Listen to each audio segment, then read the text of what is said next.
Santriwati yang saya cintai, masyarakat Cibanban yang dimuliakan Allah Subhanahu wa taala. Alhamdulillah dalam kesempatan malam ini kita bisa melaksanakan rutinitas pembacaan Ratibul Hajat, kemudian dilanjutkan dengan beberapa makalah Al-Hikam yang ditulis oleh Syekh Ibnu Athaillah Isa Kandari. Mudah-mudahan kita bisa mengambil manfaatnya, mengamalkannya, dan menambahkan keimanan, ketakwaan kita kepada Allah Subhanahu wa taala. Dalam kesempatan malam ini saya membacakan suatu munajatnya Ibnu Athaillah yang berbunyi, ilahi kam min ta'atin banaituha wa halatin syayyatuha hadama i'timadi 'alaiha 'adluka bal aqalani minha fadluka. Ilahi tu pangeran ingsun kang pirang-pirang min ta'atin saking ketaatan, banaituha bangun ingsun ing ta'at, wa halatin lan saking tingkah, syayyatuha ngukuhake ingsun ing tingkah, hadama amruk apa iktimadi Apa i'timadi sandaran ingsun alaiha ing atase taat. Apa adluka sifat adile tuan. Bal angin aqalani mindahake maring ingsun minha saking taat apa fadluka anugrahe Tuhan. Ya, dalam kesempatan malam ini kita akan membicarakan sebagaimana yang disampaikan Ibnu Athaillah di sini, bahwa segala macam taat dan ikhtiar yang kita usahakan itu berujung kepada qudrah dan sifat adilnya Allah Subhanahu wa taala. Kita itu ya la haula wala quwata illa billah. Kita itu tidak punya daya dan upaya kecuali dengan kekuatannya Allah, dengan iradahnya Allah, dengan kudrahnya Allah Subhanahu wa taala. Ilahi kam min ta'atin banaituha wa halatin sayyatuha. Wahai Tuhanku, berapa banyak dari ketaatan yang aku bangunkan, wa halatin sayyatuha, dan beberapa keadaan yang aku kukuhkannya. Hadama i'timadi 'alaiha, hancurlah sandaranku atas ketaatan itu dengan keadilanmu. Bal aqalani minha fadluka, bahkan Allah memindahkanku dari ketaatannya apa anugerahmu. Jadi anugerahmu lah yang memindahkanku dari ketaatanku. Jadi segala ujung ketaatan ikhtiar ketaatan kita kepada Allah itu harus pasti ujungnya adalah atas dasar keadilannya dan rahmatnya dan kudrat iradatnya Allah Subhanahu wa taala. Berapa banyak orang dari awal umurnya bisa saja dia melakukan taat, rajin sholat, rajin ibadah, meninggalkan maksiat. Ternyata di penghujung akhir umurnya su'ul khotimah. Dan berapa banyak orang di awal umurnya dalam perjalanan kehidupannya selalu berbuat maksiat, selalu berbuat kefasikan, tapi ternyata di penghujung akhirnya dia malah meninggal dalam keadaan husnul khotimah. Dan berapa banyak orang misalkan banyak melakukan amal soleh yang dia anggap pahalanya besar, ternyata dia itu masuk surga hanya karena amal soleh yang remeh-temeh. Jadi itu semua merupakan keadilan dan kudrah iradanya Allah. Allah itu memiliki sifat mutlak, tidak bisa diatur dengan syariat yang telah kita lakukan, tidak. Pada akhirnya Allah itu melakukan sesuatu dengan kehendaknya sendiri. Gak mau Allah diatur misalkan gara-gara misalkan ini hamba ini rajin sholat, rajin zikir, rajin puasa, kemudian ternyata oleh Allah misalnya malah tidak dimasukkan surga. Ya bisa saja itu, bisa saja. Itu wenang bagi Allah. Ya. Jadi semua itu tergantung kepada sifat adilnya Allah, sifat rahmatnya Allah, sifat qaharnya Allah. Bahwa Allah tidak tertunduk pada aturan-aturan itu nanti. Bahwa kita itu ya masuk surga itu dengan rahmatnya Allah, tidak dengan amal kita, bukan karena sebab amal kita. Kita masuk surga itu sebab anugerahnya Allah.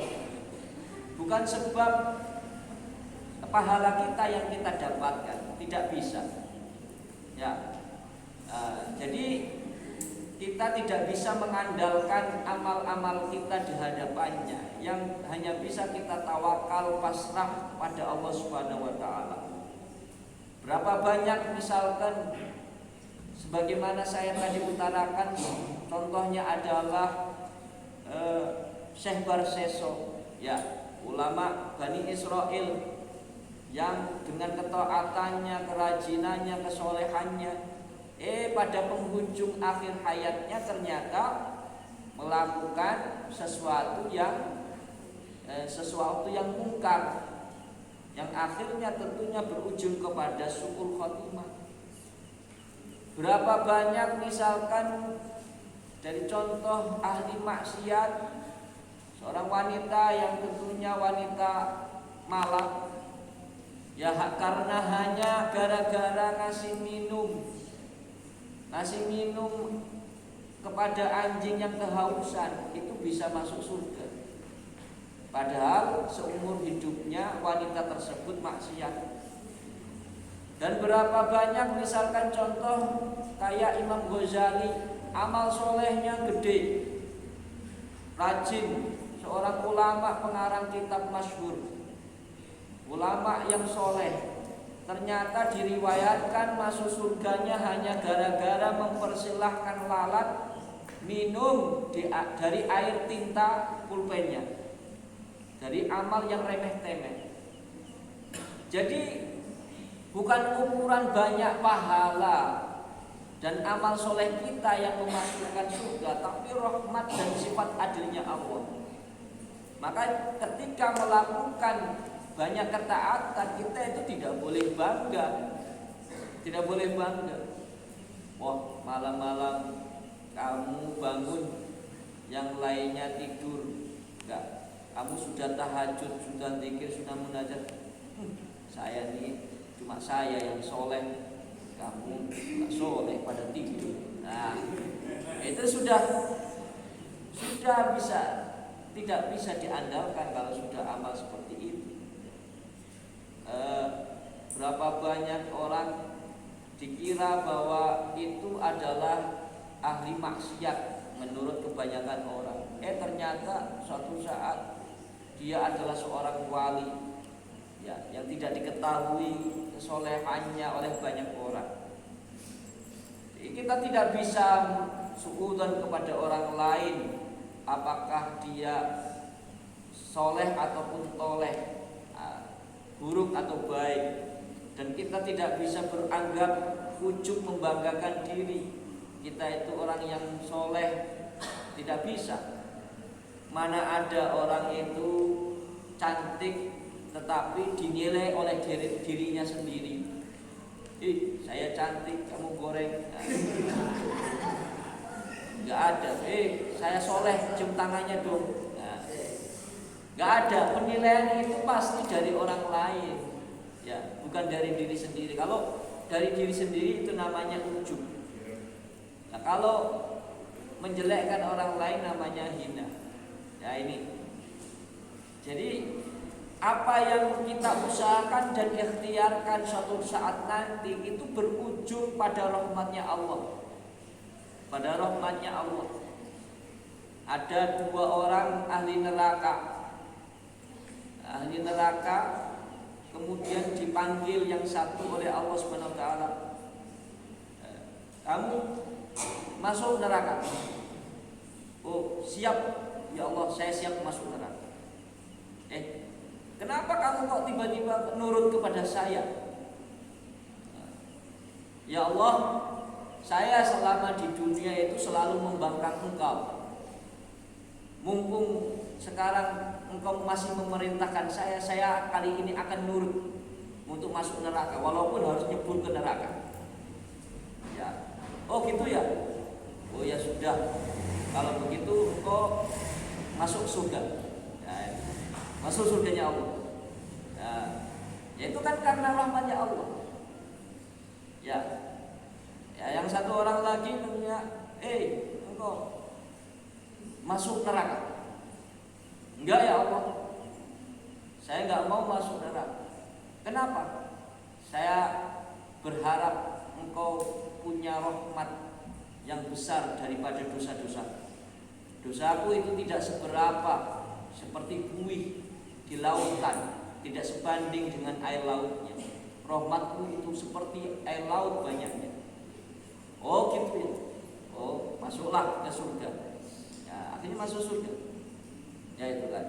Ya, kalau kita pertimbangkan juga, kalau seandainya misalkan ada orang sebanyak umurnya itu kebanyakan dalam keadaan kafir, tapi di penghujung akhir-akhir umurnya ternyata masuk Islam. Jadi sepanjang hidupnya kebanyakan dalam keadaan kufur. Hanya gara-gara mengucapkan syahadat asyhadu alla ilaha illallah asyhadu anna muhammadar rasulullah, dia langsung bebas dari dosa kekufurannya dan seluruh dosa maksiatnya, yang akhirnya dia kemudian meninggal menjadi husnul khotimah. Jadi ini kan berujung pada rahmatnya Allah dan sifat adilnya Allah. Ya. Jadi kita tidak bisa menimbang-nimbang apa yang telah kita lakukan dengan ukuran syariat kita. Tetap berujung kepada ilmu hakikat itu sendiri, yang tahu hanya Allah semata, yang berkuasa hanya Allah semata. Allah Maha berkehendak, tidak bisa diukur dengan penilaian diri kita sendiri.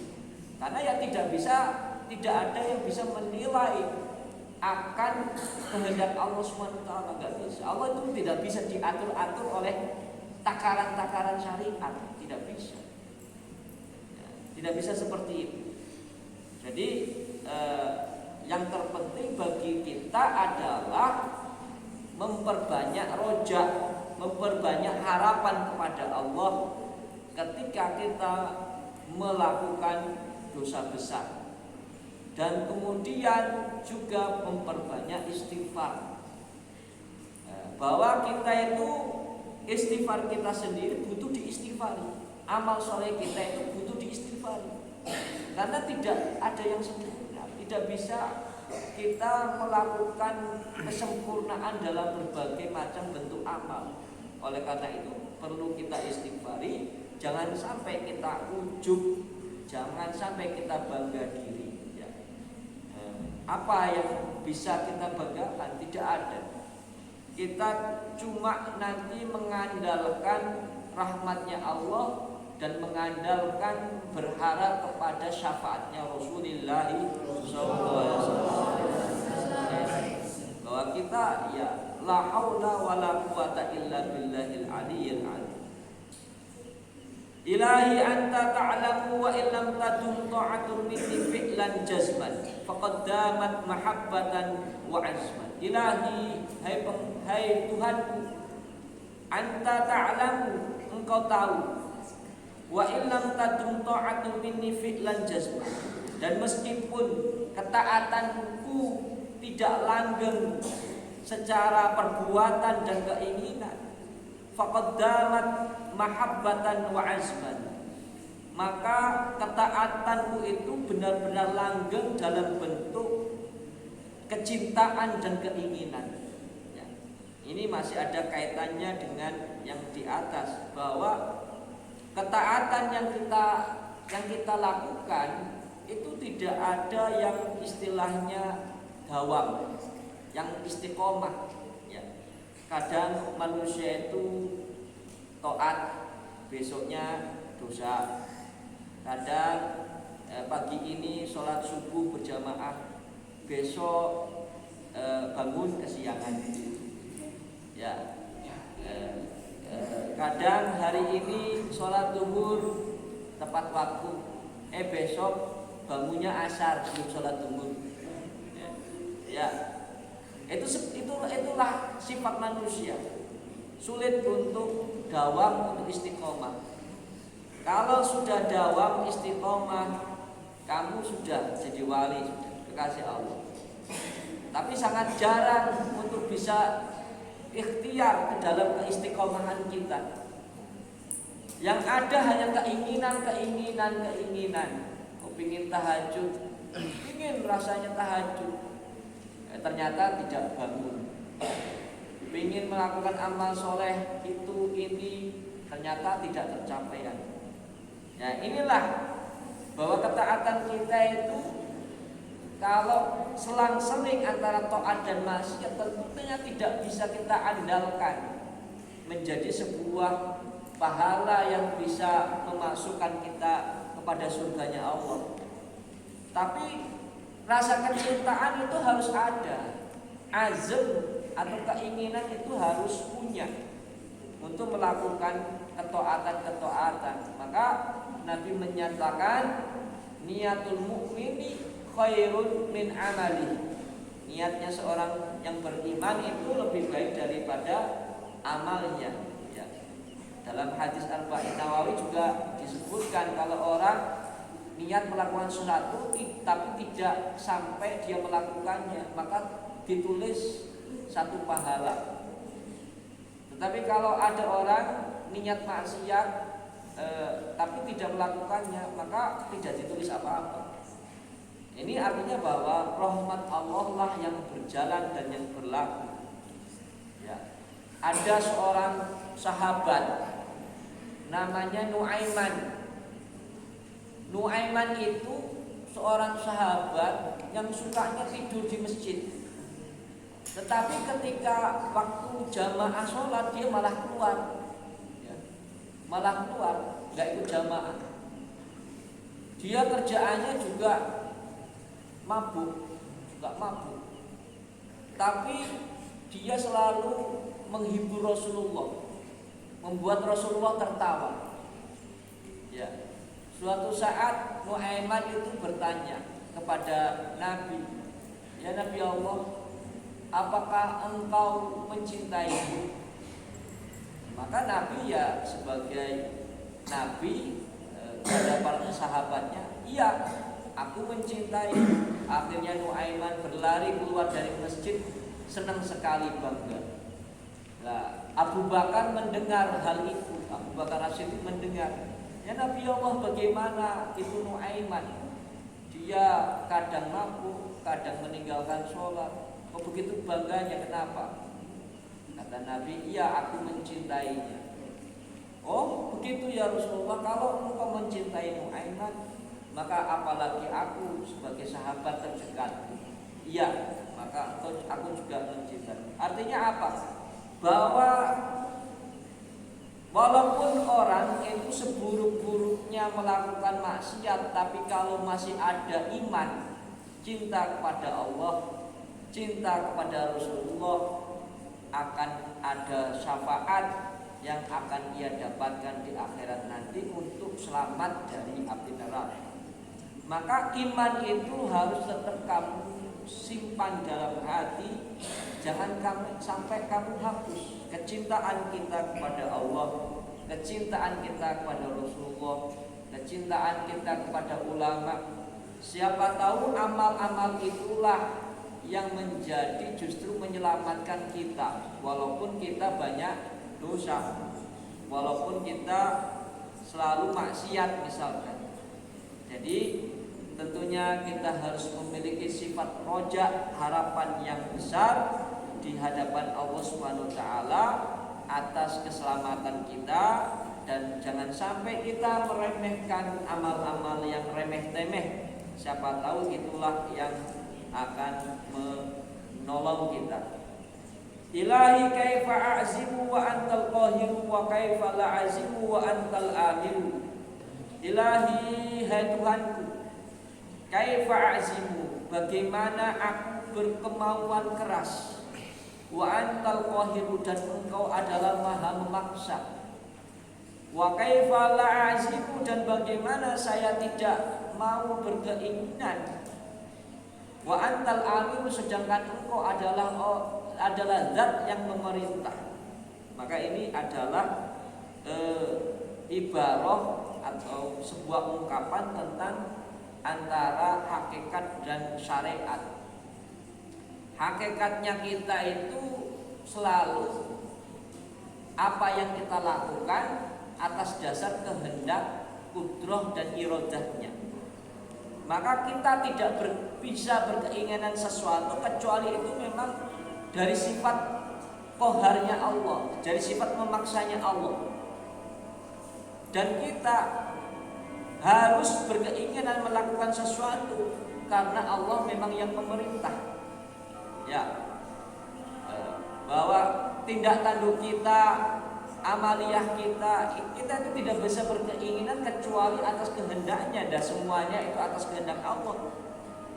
Ya, kita misalkan bisa ke masjid itu ya karena hidayah dari Allah Subhanahu wa taala, bukan karena keinginan kita. Kadang kita berkeinginan, ternyata ada gangguan, sakit, ya, sakit atau ada urusan yang lain sehingga tidak bisa ke masjid. Ya. Kadang kita ingin tahajud, ternyata kamu malah tidak bangun lagi atau paeh misalkan. Ya, maka jangan nunda-nunda amal. Ya, karena kita itu di bawah sifat qaharnya Allah, memaksanya Allah. Ya. Dan kemudian kita itu juga harus berkeinginan sesuatu karena berdasarkan perintahnya. Ya. Walaupun artinya takdir kita, senang buruk kita itu sudah ditentukan oleh Allah, tapi kita itu tetap disuruh untuk berdoa dan berikhtiar. Ya. Ya.